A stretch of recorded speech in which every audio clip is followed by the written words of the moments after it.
All right, ladies and gentlemen, welcome in. My name is Drew Gardner with the two Mississippi Museums, and we are in our home, the Craig H. Neilsen Auditorium, and we are glad to have everybody with us today for History is Lunch. We have not only is today's program live streamed on both Facebook and YouTube, but you also can see any of our previous programs there as well. As we continue to look forward to the 250th anniversary of the signing of the Declaration of Independence, America 250 invites us to consider how local stories shape our nation. Mississippi's history, its people, its culture, its story, its struggles, and its achievements have played a defining role in the American story. Today's History is Lunch continues to highlight those stories in local communities right here across the state of Mississippi. And we are incredibly excited to welcome both Jacqueline Martin and Kevin Brown. Jacqueline is a longtime city administrator in Southwest Mississippi. She is an active community leader and recognized speaker and facilitator. Ms. Martin is known for empowering others, fostering community connections, and has been honored in several publications for her leadership and for her service. Mr. Kevin Brown is an author and community advocate and historic preservation leader whose work highlights the rich heritage of McComb, Mississippi. His efforts have led to the installation of a number of Mississippi Freedom Trail markers and the preservation of historic sites, including the home of the civil rights figure Miss Eileen Quinn. As founder of the Gertrude's Garden and the director of the Black History Gallery, Kevin continues to foster community connections and storytelling through public spaces and cultural initiatives. We'll have Miss Jacqueline Martin first, and then we'll have Kevin afterwards, and then we'll have a Q&A to follow that. So please give a round of applause for our two speakers today.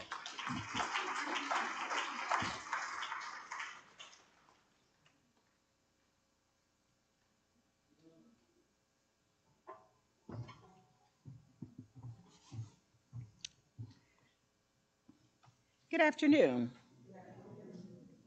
I am truly honored to share with you a capsule version of the life of an amazing woman who was a teacher, a historian, a bridge builder, a collaborator, as well as a calm voice in the storm from our community of McComb, who made an enormous impact and leaves a lasting legacy. On this 100th anniversary of Black History Month, I invite you to come with me into the life of Mrs. Hilda Louise Smith Casin. This quote describes her: "I am what time, circumstance, history have made of me, certainly, but I am also much more than that. So are we all." James Baldwin. Mrs. Casin's life was a remarkable testament to love, perseverance, and faith. Born into a world that would come to know her gentle strength, her journey was marked by compassion, quiet determination, and a steadfast devotion to church, family, and community. She was a pioneering educator and visionary historian whose life's work was dedicated to preserving the rich heritage of the Black community in McComb and Pike County. Her journey from trailblazing classroom teacher to the founder of McComb's Black History Gallery represents a lifetime of service and courage. Mrs. Casin was born in 1929 and lived for 95 long years. Her journey through life covers a transformative century, moving from the collapse of the industrial age's prosperity into the height of the digital age through World War II, the Civil Rights Movement, and COVID-19 pandemic, and the rapid advancement of artificial intelligence, and ended at a shifting political landscape. She was born at the beginning of the Depression to loving parents during a time when it was important to hold on to everything for survival. An only child, she was taught to read at an early age and followed in her parents' footsteps, holding on to everything. These traits would define her journey through life. If there was a scrap of paper with a word on it, she held on to it. Mrs. Casin observed everything around her and was a voracious reader and used reading to entertain herself. She embodied qualities of strength, kindness, determination, and had a very active imagination that took her to far-flung places. She was a dreamer, which was evident in Dreams Realized, and a believer in the transformative power of literacy. She graduated from high school in 1948, the first graduate of Berglund High School.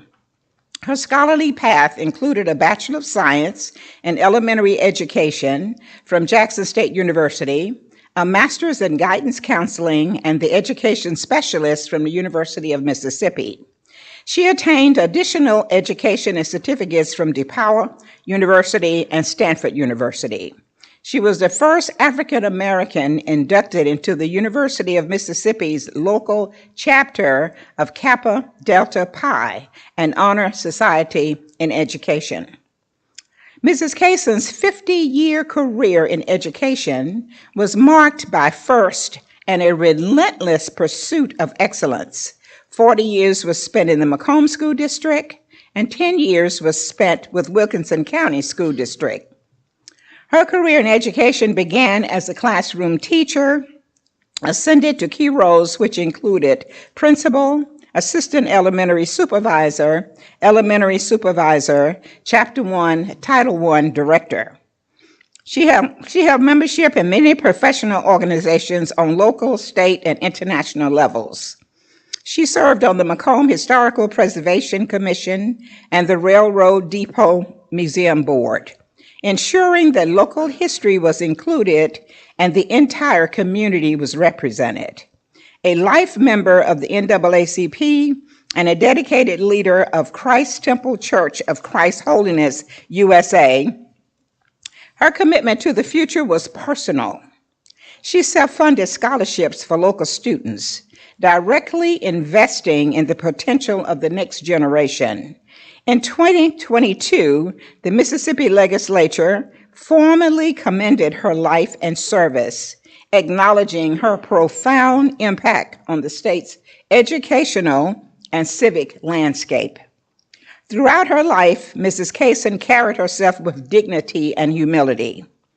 She believed in the power of kindness, that even small acts of goodness could ripple through generations. Whether through her work, her service to her community, or the way she opened the space to friends and strangers alike, she embodied the meaning of grace. Her legacy lives not only in the memories of those who know her best, but in the lives she touched along the way. She was a unifying force in our community and church, a source of wisdom, and a guiding light to all who sought her counsel. Her faith steadied those in doubt, and her presence brought comfort where it was most needed. Community can be defined by the collective story told. I want to share with you stories about Ms. Casin by members of our community. Community memories. Cordelia Lockley, mayor of City of McComb. My association with Ms. Casin began in childhood when she taught Vacation Bible School. Although I was not aware of her specific position or role within the McComb School District, I knew she was employed there. During this period in our history, educators held a significant respect in the Black community, and Mrs. Casin exemplified this as the principal of Taggart Elementary School.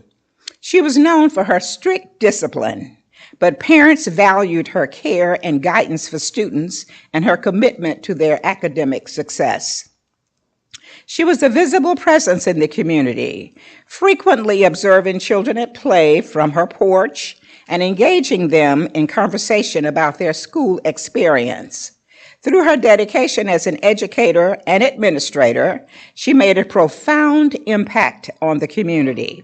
Her commitment to discipline, academic excellence, and equitable policies helped shape several generations of students and fostered a culture of respect and achievement with the McComb School District. Elder Willie Jenkins, Christ Temple Church, Church of Holiness, USA. Mrs. Casin was a faithful member of Christ's Temple and served in various positions: trustee, secretary, treasurer. She was devoted to her church and community. Uplifting her people and her community was a lifelong goal through sharing history and stories and always empowering and encouraging people. She was determined, independent, kind, courageous, selfless individual. When she wanted to accomplish something, she stayed the course until it was done. She always stood for right and was fair and equitable in all things. An important impact she made was the contributions and value added to the lives of individuals. I talked to other members of that church, and several of them told me that they were members of that church because of her. Dr. Dorothy Vick Smith, board member, Black History Gallery. Mrs. Casin was a force to be reckoned with wherever she went. She was extremely intelligent, energetic, dedicated, and hardworking. Before most people knew what preservation was all about, she was already purchasing and preserving Black history in her Black History Gallery. She was concerned that Black history is so sanitized that it often does not do justice to Black people. Blacks attended high school and graduate and often learn little or nothing about their community. She decided to rectify that by turning an old rundown house across the street from her into an oasis of Black history and resilience. She was purposeful in the items she purchased for the gallery. She included everything from Africa to the Civil Rights Movement and beyond. It all found a home in her gallery, and she also accepted items from others as well. She wanted a place where Black people could get together, share stories and history. Seemingly, she knew her work would not end with her, and it has not. She was about building a strong, nurturing environment for the Berglund community. She built something the community could benefit from today and tomorrow.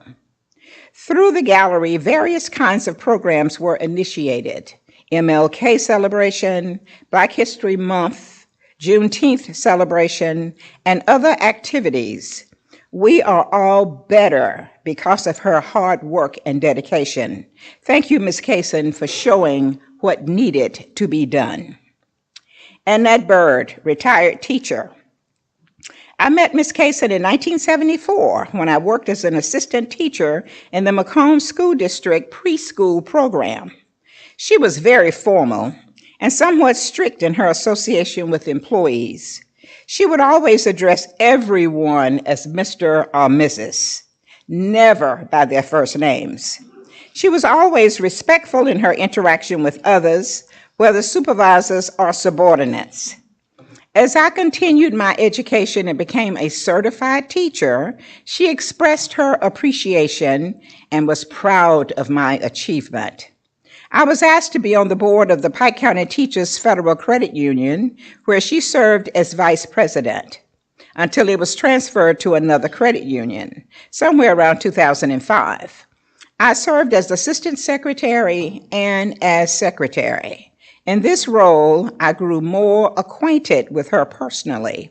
She was committed to having a financial institution that would serve the needs of the community and was disheartened when the credit union had to merge. When she became Title I Director of Federal Funds for McComb School District, she was revered and absolutely respected for her exacting standards. After retirement, hers and mine, I would visit and spend time with her. She was a woman of principle, determination, and strength. She mowed her lawn in her 90s. She drove her car till she was 95. Spiritually, she always spoke of the Bible in her conversations. It was a blessing and a great pleasure to have known a woman of her caliber in my life. Lorraine Gayton, retired teacher, community activist. Besides starting the Black History Gallery and the Juneteenth celebration, Mrs. Casin was fierce in her defense of her community and its leaders. She came to my defense when I addressed the school board about the use of the school's name on an invitation to a spring formal for white students only, and the inherent hypocrisy of some of its members. Several of their children were participants. At this time, no white students were attending the school-sponsored prom. Her support showed leadership, pride in her community, and her determination to fight for justice for individuals and her community.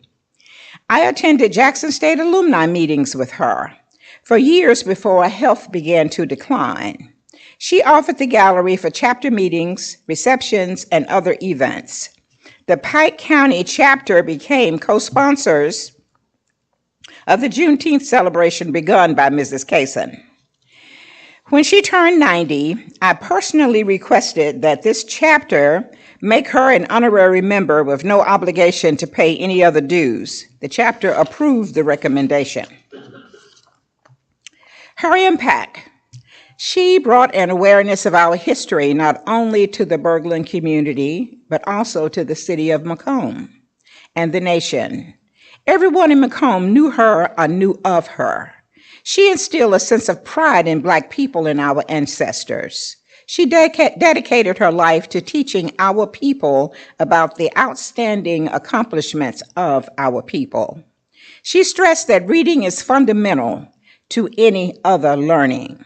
During McComb's sesquicentennial celebration, Mrs. Casin led efforts to ensure that Berglund and the Black community were not ignored or omitted from the celebration.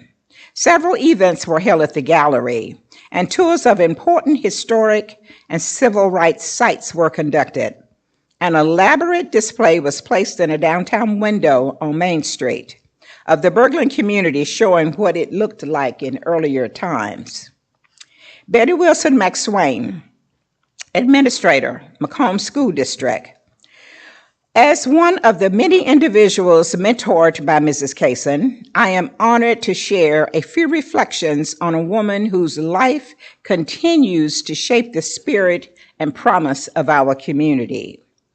One of my favorite memories of Mrs. Casin is spending time with her in her home, listening to the wisdom she shared so generously. Those conversations poured into me as a young educator and continue to guide me today. Another special memory was planning her 93rd birthday celebration at center court of the local mall, an occasion that brought many people together, all eager to honor the woman who touched their lives. Her legacy extends far beyond the classroom. Her belief in literacy as liberation continues to ripple through the McComb and Pike County communities today. In her honor, 23 little free libraries have been placed throughout our community, creating easy, everyday access to books for children and adults. These libraries stand as living extensions of her mission, encouraging families to read, explore, and imagine. Every time a child opens a small door, pulls out a book, and steps into a new world, Ms. Casin's legacy breathes again. When I am asked about her lasting impact, I always answer this. She left us the joy and urgency of reading.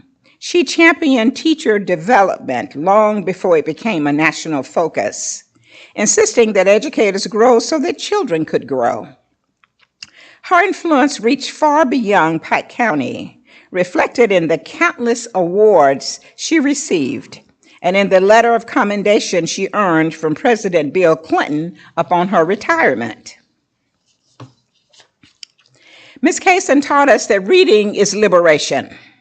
She showed us that knowledge is a form of empowerment, that history is a source of strength, and that service is a responsibility. Her life reminds us that community transformation begins with one person who cares deeply and acts boldly. As you just heard, this small group of people are representative of the entire community's view of Mrs. Casin. As we remember Mrs. Hilda Louise Smith Casin, we celebrate a life that was rich in purpose, generosity, and love. I am sure she answered the question, how do I respond to this moment? Numerous times during her lifetime, and also answered, who do I choose to be? Though she may no longer walk among us, her spirit endures in the countless hearts she has inspired. Her story reminds us that true greatness is found not in what we possess, but in how we live with compassion, courage, and unwavering care for others.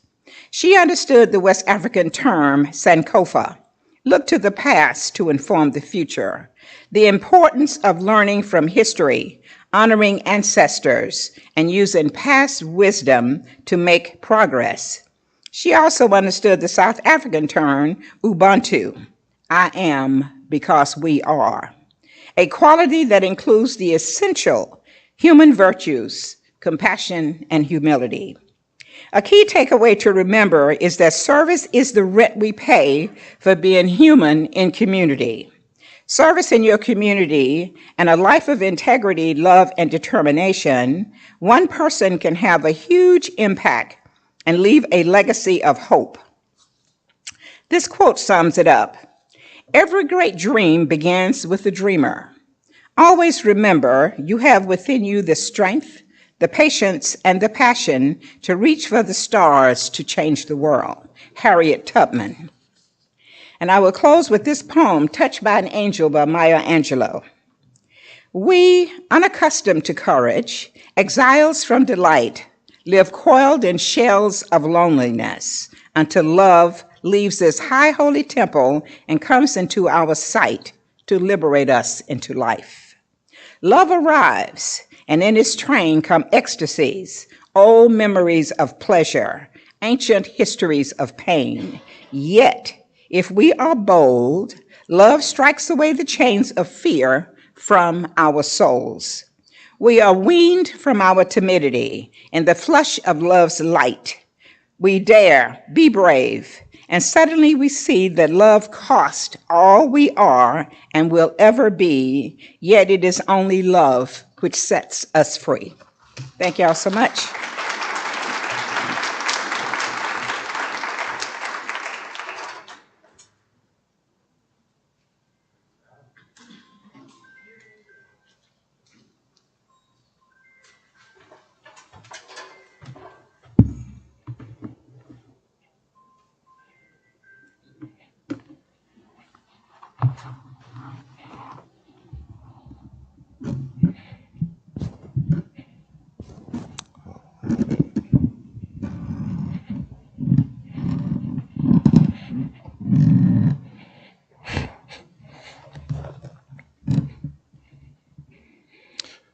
I used to sit with Miss Casin and listen more than I spoke, not because I didn't have any questions, but because she had a way of answering them slowly, thoughtfully, sometimes without answering them at all.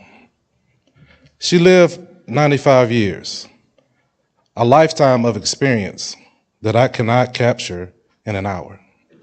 But I want to share my version of some Cliff Notes. Our conversations would move easily, from local history to faith to what still needed to be done. And often, she returned a particular poem. She didn't read it, she remembered it. Before I tell you who Miss Hilda Casin was, before I talk about the gallery, I want you to hear her voice the way I first did. Trees by Joyce Kilmer.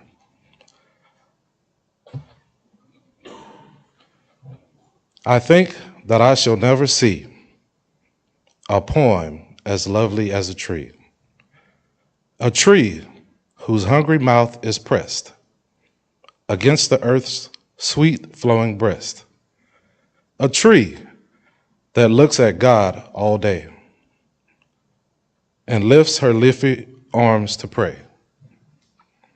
A tree they may in summer wear, a nest of robins in her hair, upon whose bosom snow has lain, who intimately lives with rain. Poems are made by fools like me, but only God can make a tree. Miss Casin understood trees as witnesses, rooted, enduring, shaped by time and weather, yet still standing. Even as a young girl, she found trees as her refuge. She would often tell me that she would climb a tree, a chinaberry tree, in the corner of her yard with her books, especially the Bobbsey twins at the seashore, which I brought a copy of with me. She talked about this book so much, I ordered a copy, and when she was in the hospital during her transition, I got to read a few passages to her. She would look up at the sky, see the clouds, and immerse herself in stories that took her to faraway places. I related to that childhood experience myself. I spent many a days dreaming and reading encyclopedias, traveling mentally to lands I would one day see during my Air Force career. Stories. They carry a sense of freedom and power. They teach us. They inform us. Well, I'm Kevin Brown, and on behalf of the Black History Gallery, we are honored to pause and reflect on the life, vision, and extraordinary legacy of Ms. Hilda Casin, our founding director, our guiding light, and the heart behind the Black History Gallery. Ms. Casin was not only a lifelong educator and leader in McComb, but a visionary who understood the power of history, not just to remember the past, but to shape the future. When she retired, she didn't step away from service. She stepped into purpose. The Black History Gallery, well, before it became the Black History Gallery, the building was a vacant house, long neglected, known in the community for nefarious activity. Ms. Casin saw what it was, but more importantly, she saw what it could become. She frequently contacted law enforcement, advocating for the safety of the neighborhood, refusing to accept disorder as destiny. But she didn't stop at advocacy. She acted. Once the house was freed from that bondage, she purchased it, renovated it, and stocked it with our historical archives. What once held harm became a place of healing, learning, and pride. She carefully selected the initial board members, forming the foundation we now stand upon. Through those doors have walked local school children, educators from across the nation, visitors from around the world, leaders and freedom fighters like C.C. Bryant and Bob Moses, which you would be able to see, but I bumped something on the slide. They sat inside these walls and shared conversations with Ms. Casin. Over the years, there have been calls to move the gallery downtown. That was not her wish. The Berglund community witnessed many of McComb's civil rights struggles. She believed this gallery belongs here as a testament to those struggles and triumphs. I just want to pause right there for a second. The Berglund community. What is the significance of that community? It's a neighborhood within McComb. It is the home of Berglund High, of the Berglund Walkout fame. October 4th, 1961, Ms. Martin was actually one of those students that walked out. It is also home to the Mississippi Blues Trail, otherwise known as the Chitlin Circuit. It's home to Miss Aline Quinn, a freedom fighter who fed and housed COFO workers. She was an entrepreneur, so she also had a hotel and a restaurant. Because of her activity, her house was bombed, lending the term bombing capital of the world to McComb. Everyone associated with the movement, whether it was churches or businesses, were susceptible to bombings. The day after her house was bombed, she went to Washington, D.C., and met with President Johnson to request federal protections due to the violence that was going on in McComb, Mississippi. I just wanted to give a little context about what McComb is about at this time, and also the community of Berglund. Berglund was one of three communities that actually were formed together to create McComb: Harveytown, Elizabethtown, Berglundtown. Berglund is the only one that still remains by name in our community.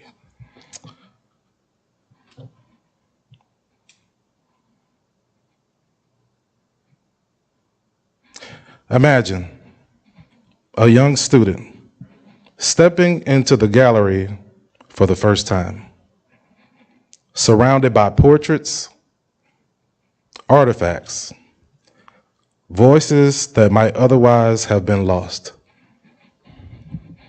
That moment is a seed planted by Miss Casin, growing into pride, purpose, perseverance.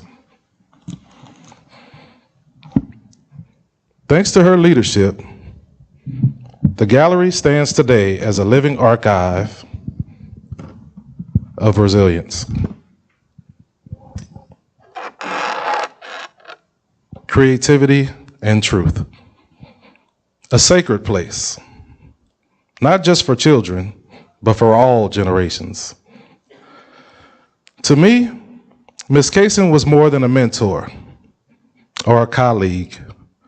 She was a living archive, someone who carried history not only in knowledge, but in values, memory, and lived experience.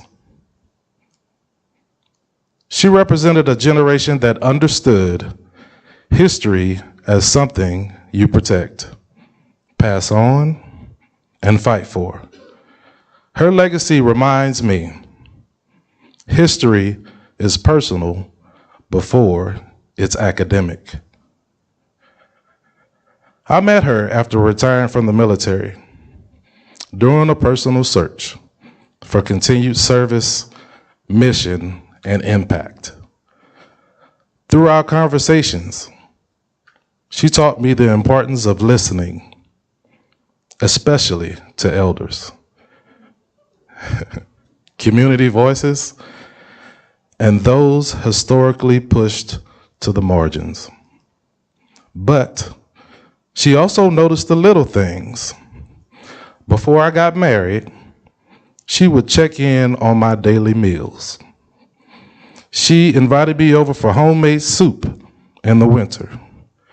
She would call me to come over to pick up a shirt that she thought I liked from Super 10. And weekly telephone conferences with my mother, asking me how I was doing. After 50 years as an educator, parent-teacher conferences were second nature to her. As much as I observed and listened to her, she studied me too. My curiosity intrigued her. and it made her more curious about me. Every question I asked about local history was met with a response. And when she didn't provide an academic answer, she leaned into her faith. I now realize some of this work requires faith. Some things cannot be fully realized until you sit in the seat yourself. I value that experience deeply. When she transitioned, we all met at the hospital. Then we went to her home. Her pastor and I, Elder Willie Jenkins, were given binders with explicit instructions for our respective roles. And I actually have the binder over there in my bag. I'll show y'all later. Continuing her work at the church and the gallery. That was Miss Casin. Thoughtful, precise, always planning ahead. It was after understanding the fullness of her work, the transformation, the care, the courage, that I shared this poem at her funeral. It's called The Keeper of Our Stories, in honor of Miss Hilda Casin.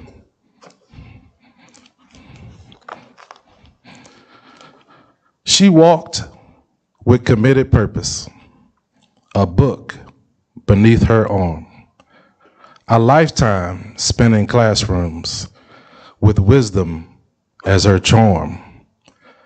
But when the final bell had rung and the children left her side, she took up one more mission to lift our roots with pride. An empty house, forgotten, what silence used to be. She filled with voices, portraits, and boundless legacy. She gathered what was hidden. She named what had no name. She framed the overlooked and lost and gave them back their flame. She built more than a gallery. She built a sacred place where children see their elders' strength reflected in their face.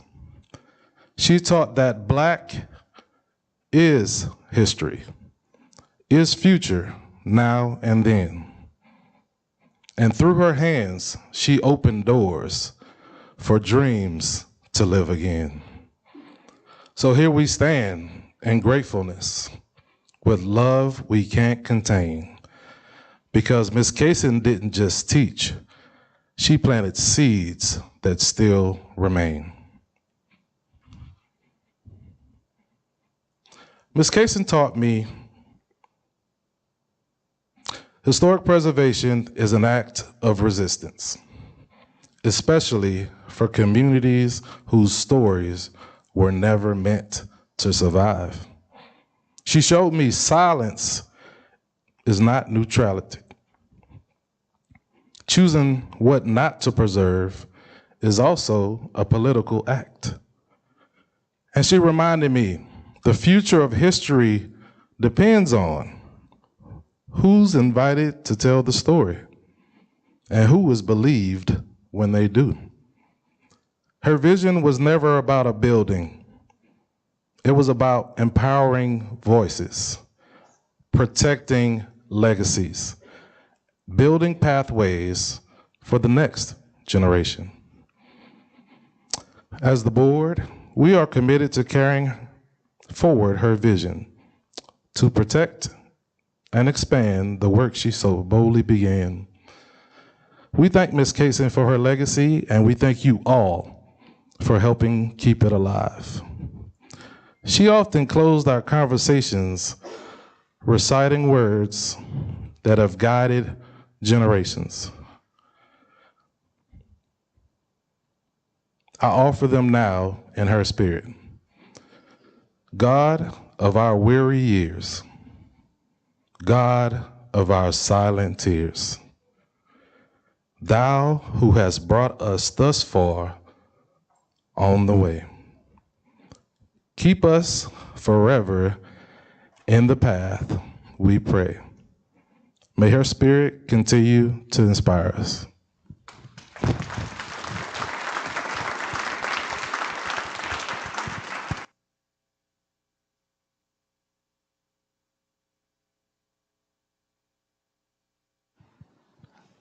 Let's try it again. There we go. Ladies and gentlemen, we're going to move into our questions and answer time. So, Ms. Martin, I'll ask if you'll make your way back up to the stage. If you'll raise your hand, I'll make my way around for that Q&A.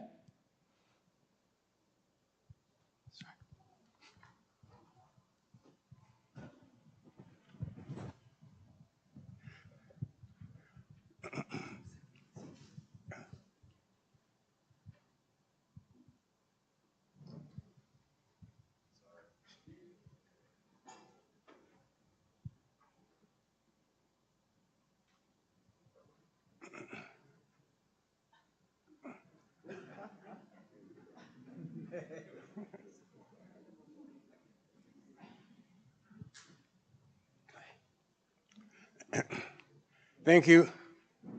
Thank you both for that very interesting and informative presentation. Thanks a lot. Very interesting.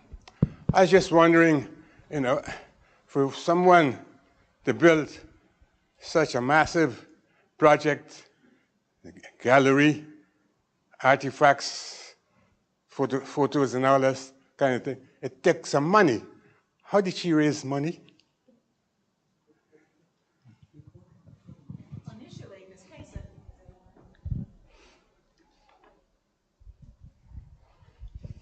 Initially, Ms. Casin did this all on her own.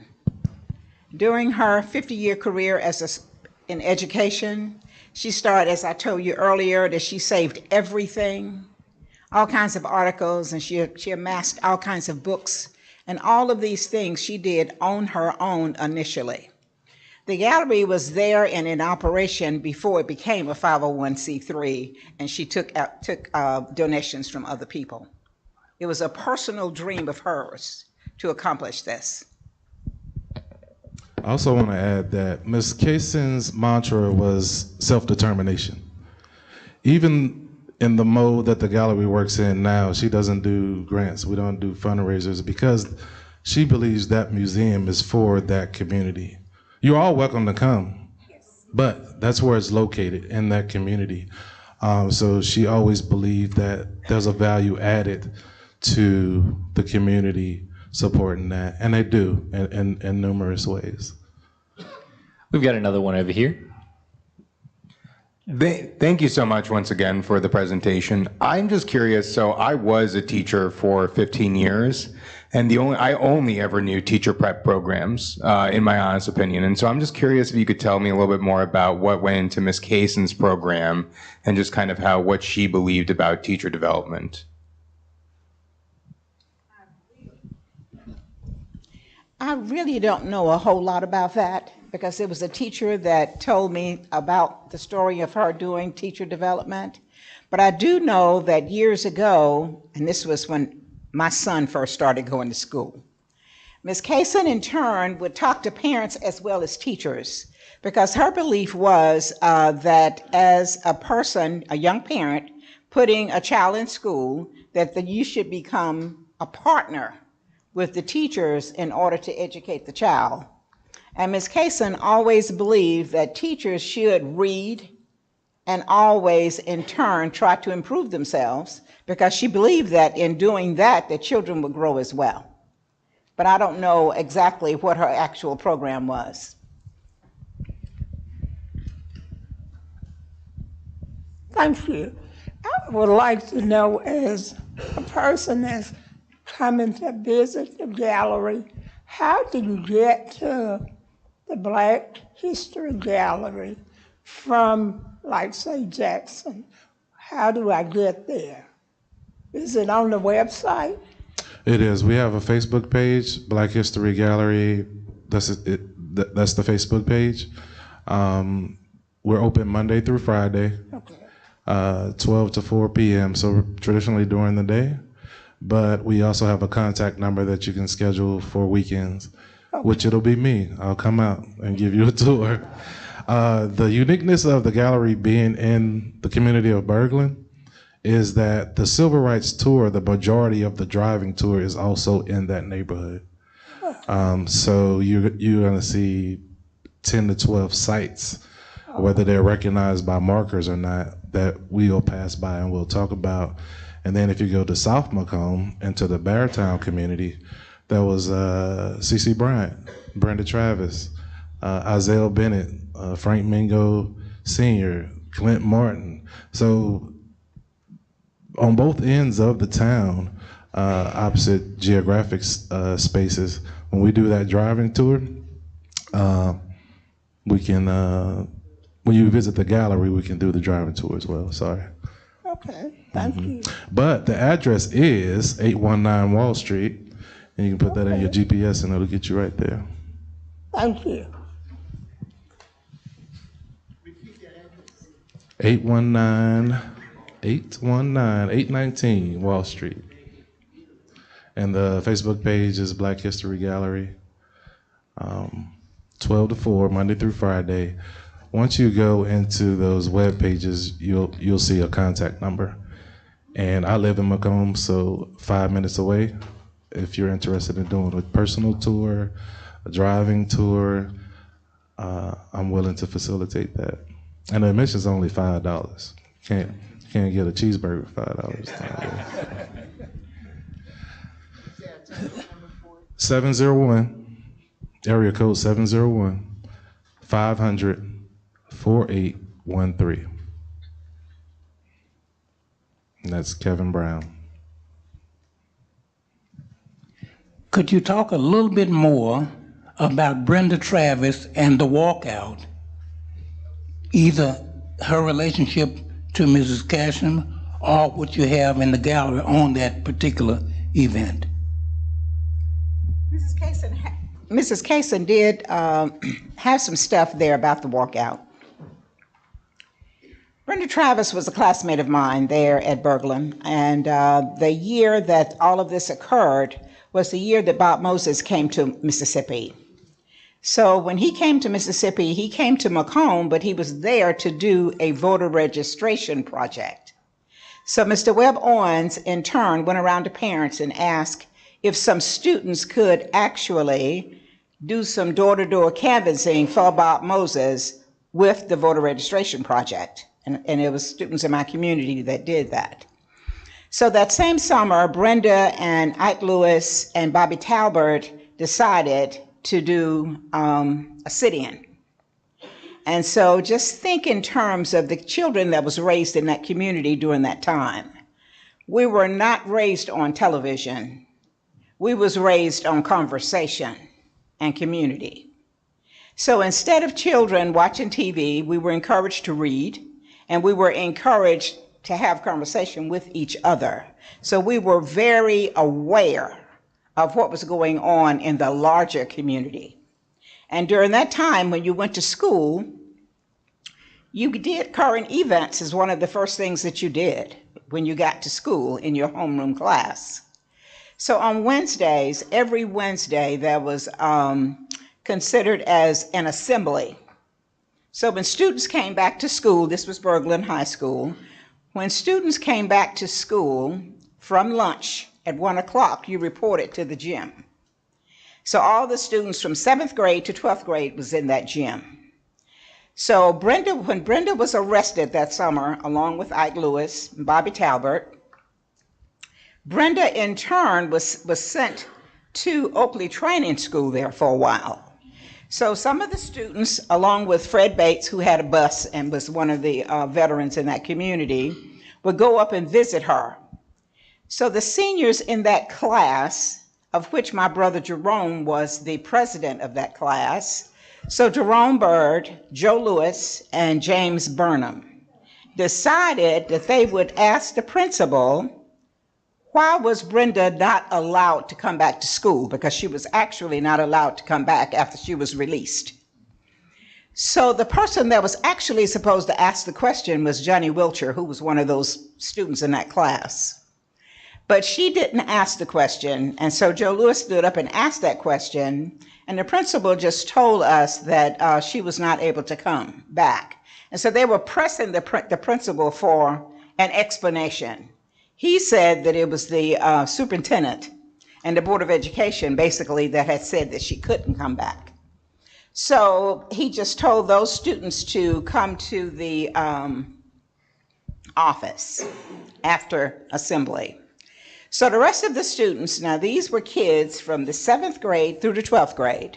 So the rest of the students knew that if those students go to the office, that there was going to be some trouble, okay?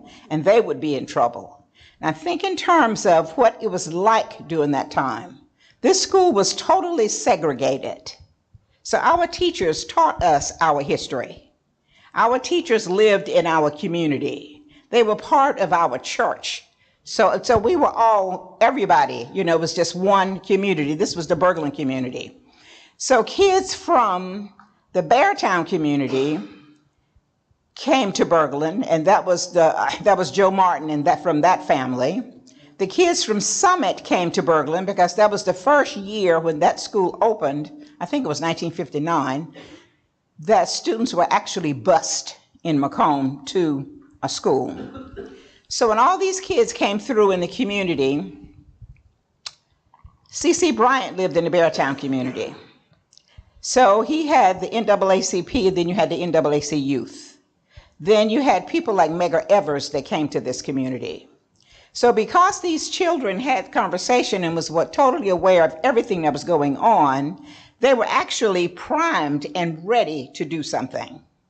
We had people in this community where I grew up that were in their 90s at the time, like Miss Casin. But it wasn't Miss Casin, but it was some other people that grew up in that community. These older people that grew up in the community, these young people, our job was to take care of them, to do their yards, to go on errands for them, and to do whatever it is that they wanted us to do. So these people in turn shared their history with these young people in this community, how they were raised and how they grew up and everything that they had gone through to get to where they were. So it was like these people kind of passed the mantle to these young people. So when Bob Moses came, and because of all the conversations that had taken place, all of these children were basically primed and ready to do something, because we were raised to believe that you could do anything that you want to do. So then the question was, if we can be and do anything that we want to do, then things are going to have to change. They can't stay the same, okay? So after Brenda was not allowed to come back to school, so Herbert Lee in Amite County at that time, too, had just been murdered on the streets of Liberty, on the streets of Liberty. So it was all of these things that was a conglomeration of rising tensions. And there had been a couple of community meetings, mass meetings, where people had actually gotten together and talked and everything. So these students decided, those 3 seniors were the leaders of that. So they decided that they would walk out. So at the time that this walkout occurred, the whole student body got up and walked out of that school. But when some of those kids got down, now these are kids from the age of, I think like 12, 13, because they were 7th graders, 13, 14 years old, 13 or 12. So when these kids walked down the sidewalk from the school, some of them realized how that was going to impact their parents' workplace, and how that was going to impact their families. So those students did not go to the Masonic Temple. Those students went home. There were some of them that actually went home. They didn't go back into the school. But the students that continued on walked down the sidewalk, and as they were going down through this white community, white people came to their doors and said, "What is this?" And then they get on the phone and was calling people for other people to come out and look at this, because nothing like this had ever happened. Because their belief was that everybody was happy and everything was good just the way it was. So when the students got to the Masonic Temple, they made signs, and Bob Moses Chuck McJew, Marion Barry was there, Bob Zellner had just gotten there, and he was the son of a Methodist minister, and this is a white guy, had just arrived in McComb. So at the point that he arrived, then these adults said, we cannot let these students go downtown by themselves, all right? So the students were talking and had decided that they would go to the courthouse. But that was in Magnolia, so that was 6 miles away. That was too far. So then they decided they would go to City Hall. The City Hall in McComb have entrances on 2 streets. On the Broadway Street side, the actual front of the building is on the 3rd Street side. But when these kids came down Elmwood Street, crossed over the bridge, they were on the east side of that building. And so they walked there, and then they decided to have that we had a pray-in. So as students started to walk up to the steps of City Hall, they walked up the steps, got on their knees, and prayed. And the police department was located in that building at that time. And then the students were individually just arrested and taken into the building. But after so many students were arrested, then the rest of the students walked up, the group that was standing out across the street on the 3rd Street side of the building. Then they just said, all of y'all are arrested. So underneath City Hall in McComb, where the jail was located, there was one large room there, and it was called the drunk tank, really, where people that had been drinking too much or whatever was put there. So they piled all the girls that was part of this group into that room alone. The boys were put in cells, okay?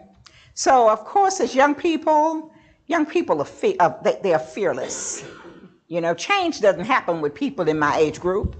It happens with young people, because young people are fearless. So they were singing and all of that. And so all of the kids that were under 18 years old, they asked their parents to come and get them. And so the parents in the communities came down. When my mom came to get us, then all the people on that street, it was a couple of more of us in jail at that time too, other young people from that street. So all of the other males and people on that street went with these parents when they went downtown, because they didn't know what was going to happen or whatever. So all of the people that were under 18 were released to their parents. The people that was over 18, along with all of the civil rights workers, were kept in jail for almost 2 months. And so there was the young people that was, like I said, over 18. So that's basically what happened in the walkout, and they were eventually released. But there was one person that was beat up on the steps, and that was Bob Zellner, this white guy that had just come in to be a civil rights worker. And when he walked up the steps, of course, he was, called names and said that he was with all these other black people, so it wasn't a pleasant thing. But he was the only incident where a person actually got beat up during that process when that happened. Does that make sense? Okay.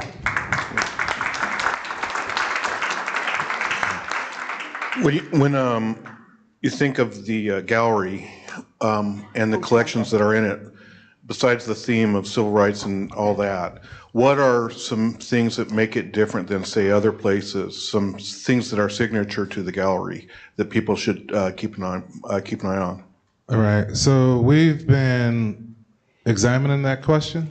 What makes it unique? Obviously, the location that it's in, it has a unique story attached to it intrinsically. But one of the main things Ms. Casin highlighted when you come into the Black History Gallery was that our history, Black history, didn't begin with slavery. So when you come in, you're going to be introduced to the African diaspora, right? A lot of masks and archives and literature and things of that sort. It's not McComb-centric, but Southwest Mississippi, when you talk about Amite County, Lincoln County, Pike County, Franklin County, Walthall County. None of those spaces has a Black History archive. Due to its geographic location, you'd have to come here, New Orleans, Hattiesburg, or Natchez. So that whole region is well represented within the Black History Gallery as well. One of the things I was looking at yesterday inside the gallery was the Addie doll collection from American Girl. So there's things that you can look at for a long time and kind of have an apathy towards, but I haven't found another collection like that.